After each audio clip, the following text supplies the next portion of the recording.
नमस्कार. महाराष्ट्राच्या राजकारणाचा खरा चेहरा समजून घ्यायचा असेल तर एक गोष्ट स्पष्ट ऐका. गेल्या 70 वर्षात सहकाराच्या नावाखाली साखर कारखाने, दूध संघ आणि शेती व्यवस्था उभी राहिली. पण त्याचबरोबर एक राजकीय साम्राज्यही उभं राहिलं.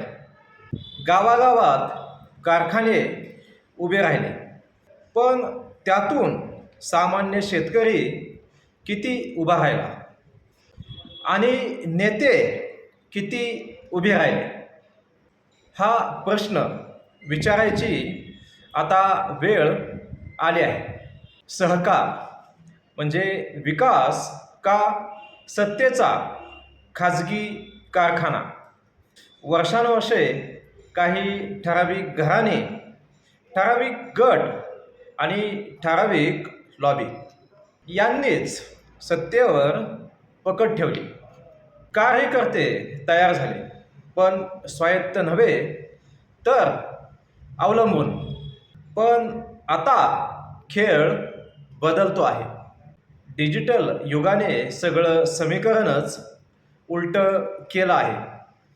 आज योजना थेट खात्यात येते, नोंदणी ऑनलाईन होते आणि कामासाठी नेत्याची शिफारस नाही तर सिस्टम लागते. याचा अर्थ काय? मधला दलाल संपतो आहे, राजकीय उपकार संपत आहेत आणि लोक थेट सक्षम होत आहेत. आता मतदार विचारतो, माझं काम झालं का? माझ्या खात्यात पैसे आले का?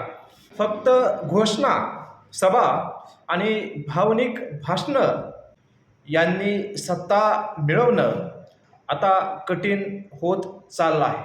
जात, धर्म, भावना यावर राजकारण करून पटकन मोठं होण्याचा शॉर्टकट आता हळूहळू बंद होत आहे. डिजिटल यंत्रणा आली म्हणून सगळं परिपूर्ण झालं असं नाही. ज्यांच्याकडे साधनं नाहीत, इंटरनेट नाही, ते अजूनही मागे राहू शकतात. म्हणूनच हा बदल फक्त तंत्रज्ञानाचा नसून समावेशकतेचा असायला हवा. आणि सहकार क्षेत्राबद्दल संपलेलं नाही, पण बदललं नाही तर संपेल. साखर कारखाने आणि दूध संघ हे आता राजकारणाचे केंद्र न राहता अर्थकारणाचे मजबूत इंजिन बनले पाहिजेत. शेवटी सरळ प्रश्न, राजकारण सेवा बनणार का, की पुन्हा सत्तेचा व्यवसायच राहणार? महाराष्ट्र एका वळणावर उभा आहे.